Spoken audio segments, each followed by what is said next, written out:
Nama kurum sari itu nang birbas impact news nei ras Nongthombam Leikai ki Wakat ki marifutara mari sub episode seda mayambu amukana taram nokchari ngasi ki episode seda Thawal district ki Wabagai assembly constituency ki manuk channel laiba Keirak ki miyamna karamba waba khudong chadaba mai urge habasi khangminaras. So welcome to yet another episode of Leikai ki Wakat presented by Impact News ta da batahoro udubuho Leikai ki Wakat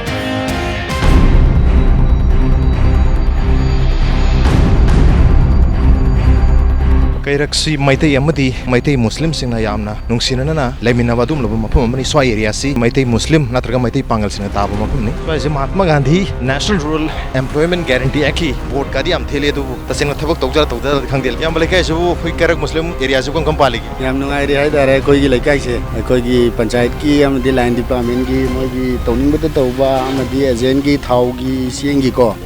hoji National Rural Guarantee Act ki suma board se Fai yam ureba, boti yam thele du thabak tin thin tawri jalo. Thabak ti thin wai nam bo taw de koi si sari ba si ma mapam thol lampak sari se. Lampak oi dur si bo. Pa oi do koi gi Muslim gi koi lai khrom mam hai dare ko. Si mapam si sa matam da moi na lupa lang nipan yoning chin moi lak pa si da. Mapam lupa lang nipan sangre ba. Sarang si gi de sang ba da 50,000 above. Si mangai oi lambi thongi oi na te hoji khan wai re. Water supply di le biro sai. Supply di am maram sai. Mang da lampak masam dari se koi lai khrom phom hai tar ne. Masih narega ki manung chan na sa gi ba sem gi ba lampa or mane masih lang ni panjang re hari lang ni panjang hum thok ba mapum demand masih khakta da lang ni panjang re hai bana te masih program do gi matung ina masih si gi program si so adu atopa lambi tholi dagi atopa mafam amna drain on pulap punja laga pa ba hisab yam kari obi ge aku member ko mo bi member oi te sum na Leikai gi club ki vice president pu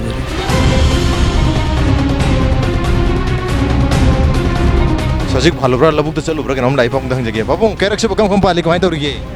Keirak si kari hai ni hoji lo khawraga khudak chot khidna ankumati awa bo ne Leikai se lambi bodi ko las thabire mase annau na thagi brahmda kuira masi koi ge ken sakal MLA na ka ba chahi doi ta tha Leikai ki Wakat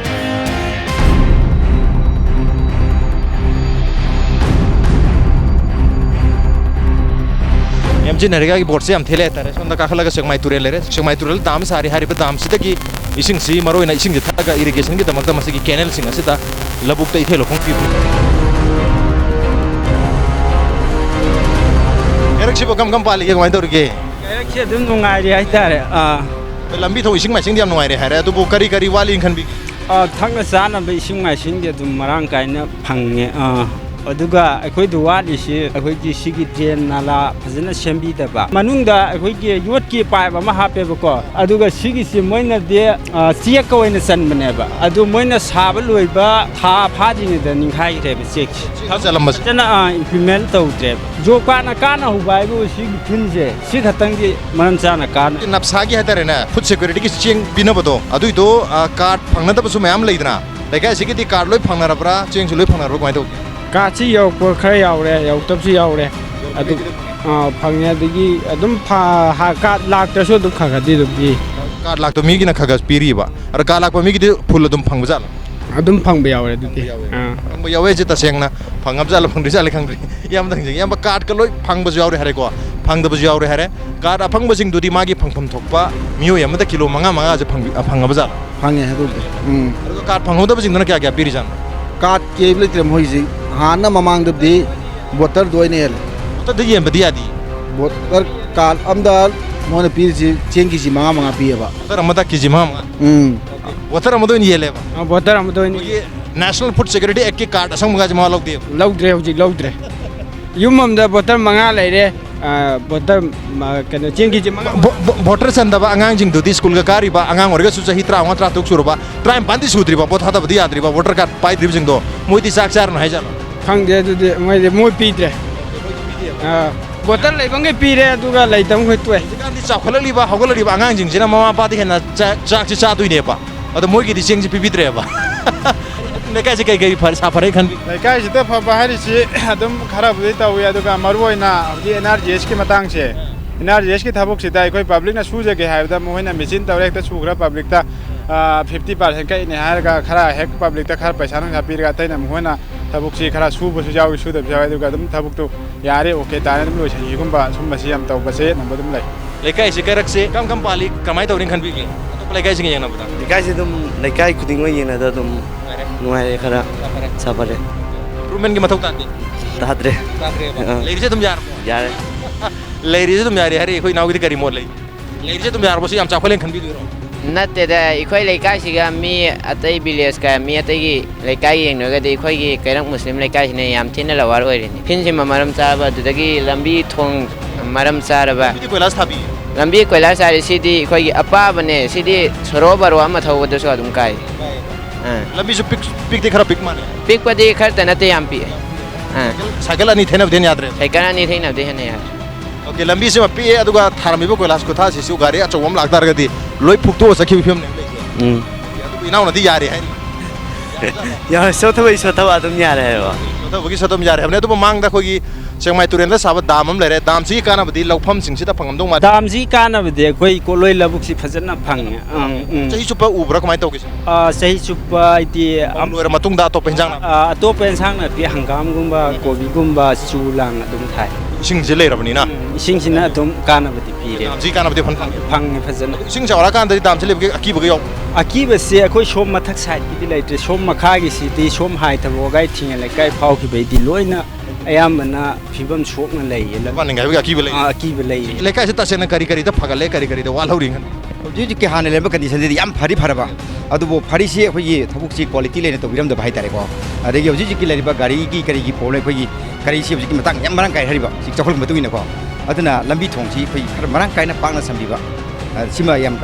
quality लेहनबा quality लेबिसि क्वाइ खन पामजरिसि quality लेते पोसिदी तौरमे हरका नोंगाला दुम काई खरबिने केम कानदी हेबा area से इचाव के अकीब लेबा अकीबा जी क्वाइ खु डेंजर एरिया नि अखोई दाम जी साम मतम दसु हारिसे अखोई खुंगंग खिदा ओनसिन बाइ तारे दैथोग सपरनतबा याते युम मयाइ तपसिलंबा अदुगा अखोई मतिक चाबा अखोई रिटर्निंग वाली तो हिरमदबा सिना हुजिक अखोई लेकाई हिदा आइदी खुंगंग खिदा सिदा अखोई काइरें खलो नावाई काइ कि सिन नकन सिदनी सि कारकपसिना अखोई केरकी मुस्लिम अमसुंग मैतै पुलप पुनमकी लोकोन सिमसु सोपने Leikai की Wakat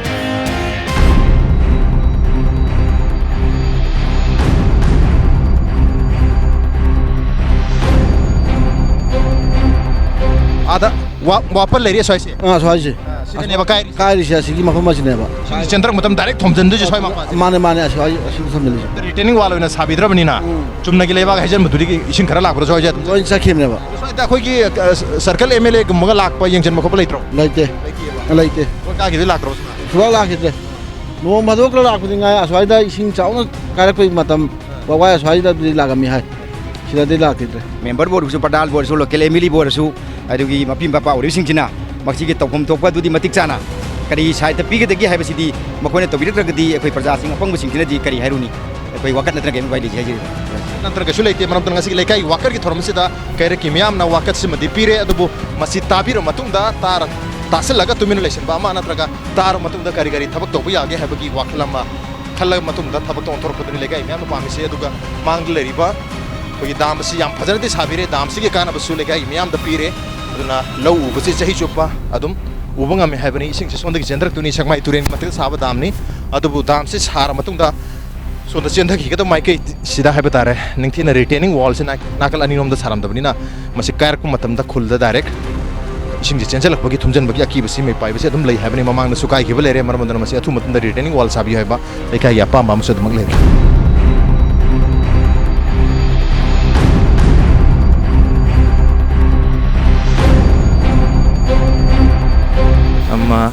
Ani ahum mari manga taru taret nipa mapan lambi se kolas thabir me hai se lambi se kap mapan khata ni pai se chaurang fut mari mari makhai hai tare se kolas thabir hai tar lambi ki pak pi chang je dum yeng biro fut mari makhai mutani aduga masigi tha bai chang je yeng biro za hai bir putuni masida gari khitang chawum lak matam na bhag bhag kai ga da lambi kolas ko tha ne tare Leikai की Wakat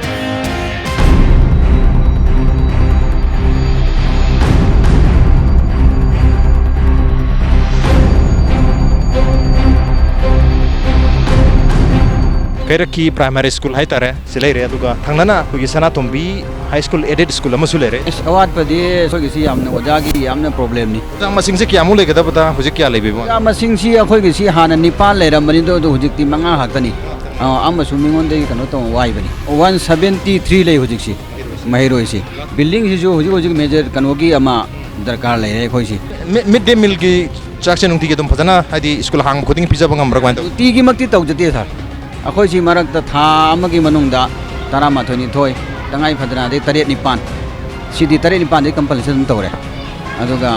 by guideline di tha amata kyam pizza hai bagi por lei line sidi mokhoi na pi di sarkar na pi badi tha gi manate tha amadana try pan piba ade try thoi piba ade me de manga gumba pi ahum gumba pi ade kun phobudi moi adum leire kunna kanoni maximum ni which man nungti ki pizza da basina mairo singda school lakpa laning da bagi maram di wen khambi burger happening nungti pizza ga mangadi lakani khambi adu gi di thodok pa kano to di akhoi gi si hoji khoi manipur gi situation asom ga di khoi ga khar khena bani na akhoi sida di ayam bana chara tha aga adum lakpo ina towi adu akhoi gi pizza ri ba akhoi sina chumna gi midday meal ni na mayak ta dum khara chara wal han ba khara adu gum bagi khara ketang kan to class kya na 5 okay no gi midday meal ki sak to cheyolo manda kya ra pizza ke ha tu pizza drabo Bisa. kya ra pizza ke ni kamda cheyolo manda ta kay no pizza Monday pizza bra Tuesday pizza bra Wednesday pizza bra Friday pizza bra Tuesday. pizza drabo no kitchen jisu sak thong da ko iro male Thoge. gadre hai ba Sai. Tuesday da su sai ba. ne oza ki da pizza hai male oza her master silip le re na ki male okay lairi ba saksang ke condition ji uru ga di sak se to ine pizza badi man de to bojana di tham da yam dro to mi tara tram thudi dum pizza ri hari chang na na kui na pizza dre ha bani jik lairi ba condition si manung de mirang ka ra mirang thure chak thong gi ri manung si pura yengon gi type ten lairi se tham da mi tara tram thu pizza hai si oza her master na hai do khar ma khai di soina ba male lairi ba condition se na sakhi ni hai tara in hejan hajan da su yar government ki school ga manada bi mong da tare mahiro yam leiba si school si dadi all manipur gi competition da ma si for position lo kari competition ho ja nang du kari competition yorum ne Still 11 gi kari no ba la yek bra SAE bra kai multiple choice ki ka khan ba. Hoi. kya hoji pawda prize kya mong phanga ge Mari manga ang phangai. ya nungai ta bada hai ri primary school si dagi sumaina apa apa mahiro tholok na manipur ki level da hai tare state level da competition to bada koi number 1 tar ki bi adum lo nupim sam ni mingdo kari ba Ngambi. Leikai gi Wakat. sonda koi ki toilet am lei hai sabu badi am sare tare sare construction se sonda anim le re sonda ama le re punna manga ni lei budi le ri se adu song se sidi sabu loi dana dum phelo khra boja ade sabu lo san gi dabai wara kai no lo sillaga loi ti thong ju pande ko mai lo ri thong si kano to te ga ko ne manung da lo silak thamme ana season am ti sinar me sinarame si hun gri o mai ke no se kom je kai hoji yari sondi maning da lei siro som de si yari thong hang le ri se na urinal lo sinare je lo la thong lo se le sina na proper latrine ne sinari ba ising gi di ising de sa som pukri ma lai adu khoi sintex sa chobam le di dum lawe ba so na mamang da le ri si di yatra ba si su belo re ma gi tenki si yata bane ba tenki phulo gi bane ba aro sengdo ba khoto ba gi di kaur ga sengdo ba yata ba jalo kano gi asom gi si am sin ga do bam lai re adu na sin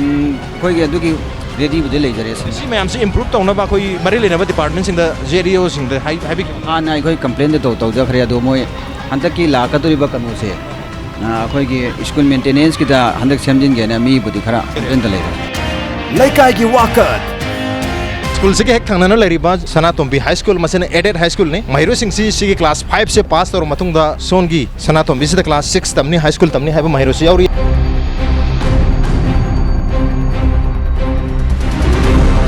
tenga pulau pun selap jalo aja mahiroi masing yam da beiro ko ento bujang yam de infrastructure da di awat pe rei leitian khale le leiti ha jo shaid kai ra gadi le aja de kaino ne school oja sing da di yam wat le hai ta ma jare oja ga wari sana jaba school ki oja head mistress su thok pire oja dang jagi oja school si ki requirements sing hai ga BMR basic minimum requirements sing da loi leireng khan bi bra oja ma sing dikhara wale chu ta jai kari having oja akoi gi school si ki awat pati hai bade loi kam nai ma te lesiam sang re hoi akoi 1982 da akoi gi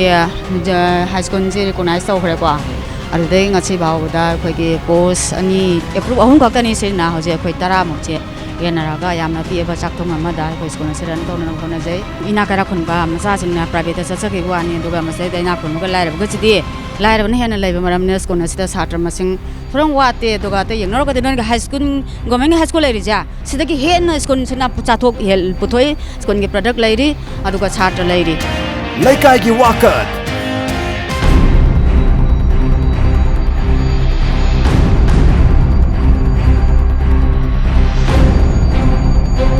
Keirak Pangaleka lomdagi sumlaga swai sina maite sina taba Keirak babu lokhongi parengni swai sida changpa damda lambi se kitang di paya sungi mafum singda lambi se aina kap on matma kap mapan kitang phau bani swai dadi foot almost nipan mukti paya ta adu pakcha bataraga su swai sida na loe kom sara lere lambi sida lambi thibadi am ware hatare kom na am por hol ngatang hawre adu lambi sigi matai se leram su jangri lekai sigi na leiri film se kitang yeng badan waitre koila su haipet thagum taw lekhom su thokum taw kom zu legum taw mahum rang khang de hatare swai babu lokhong area swai sidi kam pam bir gyoja masi lambian sidi hairubugi tambu pade dum yadre changpade yadrabani adu kaithoki bisaga chanadraba adigi sigi lambian asina mu lupa lakh tram pala kaithoki lupa lakh tram ban kaitho alo nungje thabiam jai nung khitang kang chanbe lamjen lamdha gi ban tharamaga tokhre kilometer amuk sang kyam sangi pong si phut chami gum pungam san chamri chawam tane sang mala binate ba sir lakh tram pan jang yam kuira ke sagi ba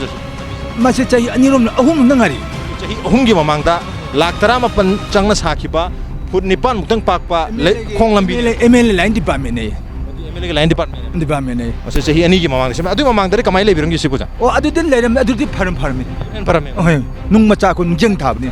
turen degi khoina lengoi khoi khun gi mayam thokana pe kan da khoi gi nung achau budo adu pe kana tham adu ne am phajana leram Leikai si changakpadi ade leikong khujeng yore aduna khangde kamai tawdoino sembi wakat to ngai re wakat la su adum free tabidre laktram panchang na sarma lambi ni haye la second thobo ya da laktram panchang na saba le khom gi lambi hai tare ne ado asuna kan da khogi Keirak Pangalom da hangjaru matam da ne moi napsa gi sieng si phajana di yele to card ta di yende voter id do yele soi dri kai to yeli voter gi oina keng ke ji manga voter id da cheng kilo manga card phang yodre ju akoi di card yaudi card phang mi diaw card phang mi diaw ano bus sem gi thaga ki diaw bane badu card lakri ba card lak ba sing du di moi card ki matung na phang bazala moi jo voter id da dum phang voter id da ro phang lakh tarama panchang na sagi lambi si so yara kan de sat pe yadre safam boloi tre haitare duna thairaga matai doina selam ta changda ba site to jasar ga ta lakh tram panchang lambi sat pasi kamai to biri akhoi si lambi se maru oina angang ti tok thinjin da dum chali ba lambi ni hojik ti angang gi swimming pool sembo bom pom yare nga yo pom boi ba yare lambi si lakh tram panchang na sem rai ML ni su yeng bi de line ni min su yeng bi de jo card energy je lai ba kangbu sin da su si ma pham ji kai gum yeng bi de kai gum hai bi rak jabani na hojik lambi si an nungai jadre Keirak si yak matam je sum board se Mahatma Gandhi National Rural Employment Guarantee Act ki board se haiti masing thigam dra lai re haitare so ase da phajana torom do mali thabak se kari habining si thabak ti daude sign board ena makoi na symbolic si khatang thepa khatang dan sida thari se lakh tram pan ga lising humpani tu manung sida lakh tere ka lising gunthra manga chana material ta pochai leibang na chingba nung na chingba laiba da chang re ha re du lakh train thoke lising kundre sina wages ta miyam gi thabak subugi mamal khusumal pi ba da jang re ha do lekai gi miyam sina haitare lupak lakh train thogi khusuman ji phang buzal board ta badi phajana aseng ba detail do di ibam thop di idia dan iba adu tawi pot chidi maintain component wages ki pot se pulap subta lakan da pulap lochal laga da amki khutau jo lochal lakan da pulap loi gi bane ba saida moina maintain component gi lai targa di sida uku da phutau to gi uku ni khatang hapa matam da madun lupa lising kun jang da na te ba lupa lising tarana trama ngana sin ba ya ba poni yana mong main ta na na thamba ya ba pone ba madu gi wakhal je makhoi da khan mangam de cheng cheng na masidagi soitrak pune babu amjula babu asong khogi Keirak Pangal do adon chalu kan da di moi di lambi to pik taraga su put mari mutang pak taraga su koilas loi thawe sigi konal kai gi lera adugi babu lokhong gi lera ani makse amtala koilas se loi kair lere lekhom lena ko ngata nga hawe koilas su mating matek su ugum taw lekhom lenang oi tagum taw lambi se sem lere se kyam guiragi asi phanak puisala ML ne su thongsadre adigi panchayat ne su thongsadre nilan su thongsadre asi si moi ne thomani lakh tarama pan ni haire sidai mo si kum dong hapuko anh hoi hoi hakuni ra hap to to khe ni khoi nang hai ba wa si mo ta de mon thawra loi dai khodi ML gi ni adu gi ni hai ra mo na to hi khu chu hai ba ni ko ni ising se ta se na nuai ra jala thana jana be se lem pa na to इसिंजे याम फजनबुदी थाबिरे अतौबदबु pipe की मरमजे Moina लंबी सेंबिनेना pipe इसिबिन कोखोपदा यावगिबा अकाइबा मयामसिंजे हौजिक फजन इंचिजने युरि सेंबिद्रे अदु इसिंजे मतम चुप्पदा उसी अपुंबा खरा तावरकपा अदगी इसिंग अनैबा ngata थारकपा सुमाइना लैरी हौजिक फावबगी ओइनादि फजन इसिंजे फंगबुदी फंगली तौबदबु इसिंजे पाइप से मोइना सेंबिदबगी पाइप अकाइबदगी इसिंग अनैबा ngata ओइना चंगा इसिंग अनैबा चांग दिन नाइब्रा कमाइ तो चांगबुदी दुम नाइ चांग नाइ भाइजे हानादि नुमित निनी कानारगा हुनी सुबदा थारकपा हौजिंगना नुमित मंगानी कानारकांदा थारकपा चांग नाइ कौइ हाइगद्रो सिबो चांग नाइना लागे हाइतारे हौजे अखोइगी इसिंगी मैगिदि तसना नुंगारे अदो अखोइना इसिंगी मतंगजदि मसी अखोइसिदा पाइपलाइन तौबिरिबसि 1979 गा 9 दा पाइपलाइन तौबिगिबने मसीदगिना सही कुंठा गा तौतरे से सुजलाबने सहीदा रिपेयरिंग तौबगी वफमजु लेते अदुगा सहीदा ड्रेनेज के नक्शना बकांगु चाथोक्तना इसिंग न तौतना मपांग बाबा होदना नुमित मंगानी गी मनुंग इसिंग जे थारे अदुना नुमित मंगानी गी मनुंग जिदा लेहुबा इसिंग जे थोंबान दगी फतौदि मयाम जे संग लकांदा इसिंग जे लाए दुंगाइरे अखोन पुंगाइ इसिंग याबा यादेबा अहो कनो गी तिन अपुम मसिंग जे हाना संग लेयबा लाइदिबा कनो सिदि कोई अयाम्बा हाइतारे अखोइगी कैरेक्टरगी ओरगजु तोटी इसिंगसिदि अयाम्बा लैनबा हाइतारे तोटी फंगे हाइरगजु नुमित मंगानी कानर थाबनिना पाइप मयामजिगी अहोब मयामबिदगी चंगकपा इसिंग पुंगाइमति पुंग अमा लाकपा मतमदा पुंगाइम इसिंग लौबा यादेबा पुंगाइमकी इसिंग जे लौ याद्रमिना लेमहौरिबा पुंगाइसदा मयाम जे पब्लिक हाइड्रेन तमु यादुइने यागदुइनि अदुदुना korpu ani hum den phang अदुना इसिंगजी कली तोटी फंगगजु लैबगी फियमदुना याम्बा हंग तो हौजि चथब हाइबा तारे रिजर्वर दगा तुम इसिंग से अदि थाजन रिजर्वर थाजन बन बजा नते सीदे सी हाइड्रेन जे सीने सिदि अखोइ सराउंडिंग अखोइ मनिंग ममांग जे तौनि कोरफु सिदि परेंग सि नंगनदब ngakne याम्बा कुइरा माने लंबी सिसु सेमदन लेरि कुइरा सिसु सेमबिद्रे अदुगा सोनाकंदा चाही अहुम मुखि ममांगदा लुपा लाख 35 चंगना साबा लेरम जुले होवे सेमबिद्रे अदु चटपका सोया याद अंबाव याद्रे सेमबा अदु करिडोर सेमबिरकदोनो कना सेमबिरकदोनो सिबो मपु बांद्र बसिबो मपु बाव लाइत्रे खोइ जाजा लाइते लेकाइ सिता पुखरी मयाम तौर लेरे लंबी मयाम हाइतारे मसिदगी चिथगिना बा मयामना नालागा सु सेम लंबी से अंगक पमोंग द फत्रे हाइतारे लेकाइ गे लेरक से अया बमत यावग्रे लाख 35 चंगना सागेरा करोड़ चंगना सागेरा लंबी अंत याद्रे हाइतारे मरमदना कुरे तोन हंजब वाहंग वेयर इज द रोड लंबी कराइ दे चक्रबगे हाइबगे वाहंग से कैरेक्टर सो तुम हंग बेयर लेकाइ गी वाकत मागी नफसागी काटति लेयबा काचे लैसे मोन लोन खोंबा खरेबा काटु द मी मसिंग क्या इरके मा होगी अखोइ मी मसिंग तरुक इरेबा अदु तरुक तुगी चिंग पीब्रो क्वाइ तौगे पीदे कनो शेर मंगा पीरे शेर मंगा पीबा अदु युममदा अयाकी सौ शेर मंगा पीरेबा अंगांगै जादा बोर्डिंग दा युमदा लेके बमता लेत्रबजु बोकी मतमददि लाई हाबा voter list ओइना चले voter list पीरगसु अखोइगी ए युमजिदा हाइदि इक्वा नुपाबु ओरो इनाउ नुपिबु ओरो हाइदि इम्फान ओरो लाइतम लैगिबौ जी मोइना युमदा लैते हारगा मोइना अखोइदा सिगी चेंगजे पीते अदुदुगी हंतकसु एजेल ओइरेबजिगा आइ याम वाथो ओइरगा खनरगा चेंगी जी मंगा से तुम पीबा अदुगा हाउस होल्ड की पीयु हाइबसु हाउस होल्ड की ओइना पीगिबसु लैत्रे माना कार्ड पाइद्रगदी चेंग पीररोय हाइदना अमसु पीगिद्रबने अदो मागा याम्बा मी पुटिमसे चेंग लौलाप मिसिंजे नफोदा मागा खनरगा चेंग सिबो मुनरगा लौदबा यादे नंगी चेंग नरनाइ नते सिदि मयांगी लापा चेंगनी पीदबा यारोय हाइदना मंगोंदा एक्शन अमा तौबदगी चेंगजे नमफुदन लौरगा लापा सुमाइना नम्मा सुमाइ तौबी लेकाइ गी वाकत कैरक कोनांग लेकाइ गी बबलोखोंग परेंग हाइतारे मरुएना सेंगमाइ तुरेन मापान सिदा योक्सले मफम सिदासु एमजी नरेगा की बोर्ड अमा थेंगना जरे हाइतारे स्वाजे बोर्ड की board ngata ngare MG NREGA की अदुबता सेंगना थबक से तौरिजाला कोइ फाइनंगना लेबि याम दंग यामबा फरसु बोर्ड अमा थेलिसि सिना कुछ मांग दले रिबल लंपाक से थोनबगी और माने सिगी लेबलिंग ते ग्राउंड सेंबजी सेंबसे लोइरब जाला वाली मोइजा अखोइना सी मौंग सिदि लोइदब जा अखोइना जु कंप्लेन तौरी लोसन बियोना ना मा हाइजे खितंग ngai बियो अरो अखोइ लोसन जगे सिनि मोबजी हाइजे था तरुगन इरमेबा कंप्लीशन पीरियड 6 months कोन कन्न हाइजेजु माइजे कंप्लीशन पीरियड लैरी अना मतम खितंग ngai बियो सिंग जी पाउदन मे क्या नि सुगर था तरुक सिदि पैसा फतन फंगम थुए मै लान दि पा अनते अखोइ जिलागी सुन जिलागी सुइबु गंबुजे अखोइ स्वाइदगी ओइदे अखोइ लेकाइ मी याउदे अतोपदु वाते थाजल वाते पर मोइ को स्वाइ लेकाइ मिजिंग अतोप वातम चतुर थाउसु चलले स्वाइ लेकाइ ना स्वाइगी मसाइ लेकाइ थाउसु बया सुबु जाउ सुदब जाउ बा दो ओन्थोन सिमाइ तौ रुइबो मतंग यौरागदि अतोप लेकाइ चलले खंगदना बा खंगदि अदुगनि ने खाले अखोइ जिला पैसन सुमुंग अतनि सि पोइ nung tholi mayam ga jila project man thabak suri ba sin missing swai gam tan atopa ward man chume babu nang jage thabak suri swai gi medium to sudra mane atopa hadi jila jigi atopa lekai de gi laga subor mane sigi chab suri chab che mi ni pan khatar chumni me chelo shubani aduna sigi thabak si atopa lekai de mi sulak na te ba miss pon mamde in khoni si ai chu akhoi chu yo mi ani yo ari moi me chelo chum che kada ki ono se chahi mari hogi si me tinga da chubani ado sigi lambi sina ko honorable MLA na trip tara thabiram mani mase nung haiba khatane ba sida ko WBM ga dilawro ba paka lawro nung haiba khatane ba ture mapane na WBM law drijala ko last drijala kari habini adumana khanba male local MLA na ado further ma development gi dum tawni dum haire dum haibati haire adu bosum jengjar kon da wabgai ken rai tare not only ke akogi Keirak khatana taba wabgai ken ran kon mafam sigi selu matamda lambi sidi aya mana phatar na chum thengna jai kari habini swai gi lambi sema kan thaja biri se nung haibir mi se masin ahan bara mamang su sem gi balai ram mamang sem de lai gite bena khang pade gi sina ahan bane nung thari lambi kai ke di leba kai thagi nung tham na haman hoji phogi on de nung phauti de nung gi stage yore nung gi yuk yore hai tare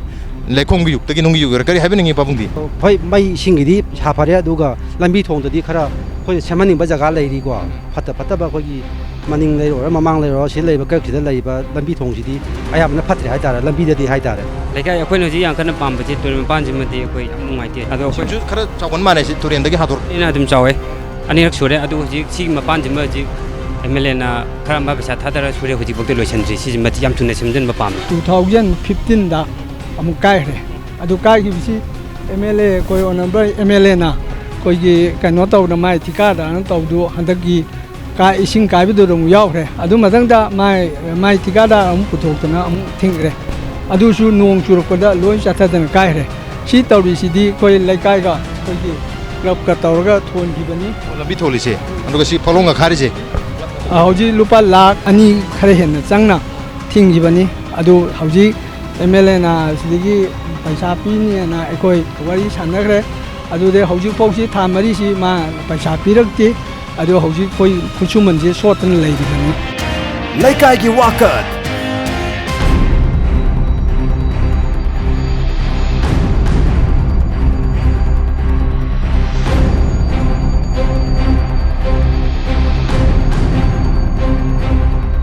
Keirak maning Leikai gi area yore so yoro kan sida sengmai turin gi torbang yam nang na leibni na mafum si ayam matamda ising char matamda si torban si ningai bagi situation si thengna no mari so da Keirak su dum lere babu no jege lambi si so so da gi sang matamda yam pik pani hada torbang lambi khong lambi ko ri to bi gari sang pada yam na tisa di hai tare lambi si sungsem sem drap jala du Kairi sina retaining wall gum si achan baji so da am to su thengna de chan bagi plan ga su leb jala kari kari habini masi akoi prajajing di chan bi wai bani adu bo leiriba akoi gi sarkar gi side gi jodu ga panchayat gi side ju masi chan bi gi ni to bi gi ni habi condition ja ama to bi da ba adu na ko na masi chan ba ya ba gi bo to maram ji leitra ma ni hene akoi kum da ko na khanjare adu thodo no na akoi gi lambi si di ta sena akoi prajami am ta bani ana ye kari gi lebini na akoi lambi sa thuk sin to gi suwa ya da ba ana ana ba to ka na ko asom mamang da ko saroi la ko tum da angam mum ka khat bu adu ba ji akoi ana ba jing ka ji ko bu ya jeri ba ong no putoe ba por putoe thang putoe por thang putoe auna leiri film ji akoi gi karam hai tawri ge da masi akoi na yana na bai dong ta akoi gi pain hulaga leibak ji na thagi dana ba sembiu na tra usuk ge biu hai na usuk ne na sida amani tawr ga tawsin di yadam ni pubung am dam ni na ahum lang mari rak sem ba ga masi yada dana hauji dum kai ga leiri maning Leikai ji masi kana ji lambi ji amna dei chadre gari ma thojal bu sing ma sing ani ama ma po bu su yadre degi sai ri ba sigi mafam je ai dan nam da na degi to na ising ji chokla ka na koi ahin tumna dre jai ko ding dum ayam matam sarab jala swai sawi adam sawi itu hujik lai ba condition khari jo Leikai minat ayam sem mani mani Leikai sem jabani masi akoi gi sat pa yana yana na khuduk khuduk ki wena se akoi saroi na ju ubiri se se ngasi ni nium ni gi matung da dia smaina mu urroi ade mo orni aduna masi dia akoi nuti num ki se mai phim da mai dum le jero chemi tar me da kai chemi da chemi ya de da ju ko san chemi ram da bani na ba chemi hai ba gi na ma do mo na ma tho ga dam tau bi da bani na ba thi ngai am da tau de ba lambi se si torban ningai bagi nuai tabam leringai si da lambi si yang pik panina torban si yang pik panina torban si na mu lambi ori panina satok sa sen yam nuai tramale akoi ju sang pum tam yang wana ki na jangai hai tare kumai satok sen tau bi ri ma as jam nuai taw khudong jam thi bo nang ba ni sa gi khong na sale bazaar sale khong na dum sale okto ka gi sem ba ya dam ni na ba ana yek taw le dum po ra ga dum pu tho ga dum sale aduna ising chawkani habdami pabdum poeba lambi phatam ya ponte ba nong sing tar ponina amui hena khudung cha da ba hele ba mun pon manung da lebi dong dum lei dai tare ne ko lambi ma saninga jo khokhum dong thok ko dia dre nong kitang da de ko khaw da jala pure khokhum ji khaw jala pure ga sidagi somna kan da thok ki lambi jina asumna kan da dune sisi ki kitang phagre do ga khoi sai gi mathek se hai tare ne ko asigi mamang mathek asi ya kitang yaw ga di phagre mo khoi somna kan da do je memeno ta do je ko adu puru yaw yaw je Maning Leikai gi sarung ni haba tare torban dagi turen torban dagi khara maning nom da changsala aga swai su drain amadi ure drain sina akoi gi Leikai gi hingon dagi hadare hingon dagi hena wangka kare manam dana drain gi sing chen thok pangam dre habne karam mong no che thok pangam dre kam kana sa gi drain no masi kem kana dre masi kem da kana dre masi akoi kano na panchai na 13 finance ki kano paisa na sembane ba masi karam sai de sembi gi masi hakum sembane hakum mai tare masi gi sahi ni sure 2014 da sem auna masi semi posi kramai to geda akoi gi drain ji taseng na gadi leiriba hingon naget ani sida leiriba akoi yum tariba sing asi gi sing ji puthong na bani ai jariba auna ising puthong na ba semi drain ji ising puthok poi muhuta masi gi posi de gi sing ji sensel ko na to na akoi hingon ji sing jaw ai jariba sona kan gi di drain je leitri song gi drain leitri adu masi anda akoi gi sem na bai dam ta ai ni NRGS ki program da masi yahon view haidna anda in pukasa bani adu makoi gi China so masi tawga hapani salani haibi wapam mudi tapire adu hausu sent masi sumi am sang mathok dare to swai se maru mani Leikai ji sing thangna jam ta phangdi hari ni phangde sing kamai sin na biri akoi ji pukhi sing phatta ba ji season na le au thangna jana ba thangna jana ba to re sing gi gi hai da thak le ne khoi yam wa de water tanker gum leina dro gai chang ya di ji chang no do ngam moi ki hai ram bi je sagi card pi dri ba hadi food security card na mo am phang pi dra mayam da household card to priority household card phang de soida ki phang de chiang phang de card ti phangi chiang de adugi through the phang de hoi adu asili chana de ne adu to de ne ta hai ba moi na khoi da hoji chiang ju kai mu phang de napsa gi card si India gi mafum khudum ta chana ba tar ga su Keirak mani Leikai de chana de hai chana dri hai ba adu de hoji amta order do ang voter chandri ba chai trai pan gi makha da le banga te sing ju phang de khoi hoji mai lai hai jingai ba mai ju nong lai nong ju lap ta bani na adu te sing ju khoi ju tra ka ya boy ba adu moi na hoji te sing ju pi de ba khoi da hoji ko kerosene ayen bas dila ki da kuire phang de thupang phang de ba phang de Leikai si totally collapse ore happening mani Leikai yoksla kan de Keirak ki phim se amuke hen lu sangre drain yadre sang naba lambi yadre lambi oina leibna ti torban one turen torban one leibni masi yam pik pana sumaram oiraga rickshaw phawba satpada yamna kininga oir mongden leirisi maduda khoi ngasi gari thaujal aini masi hojik phawbi onde thaujal e kamai thodo khidna habagi yam chawba question ama isa dumak leiri masi ngasi gi Leikai Wakat ki thorom ngasi gi resan se karam to bibage natraga adong Leikai da su Leikai Wakat ki tin laning ma targa di khoi khan bir pe yagani khoi mail id impacttvnews@gmail.com natraga khoi gi Facebook page www.facebook.com/impacttvmanipur da join to biraga comment amadi feedback thabir pe yagani asi onde Leikai Wakat ki thorom se matang shwai lotion jarge matang gi cheolda anoba episode amaga loirna anoba Leikai ama pudmak chage till then keep watching Impact News keep watching Leikai Wakat ta da bata horo udu bohoro ciao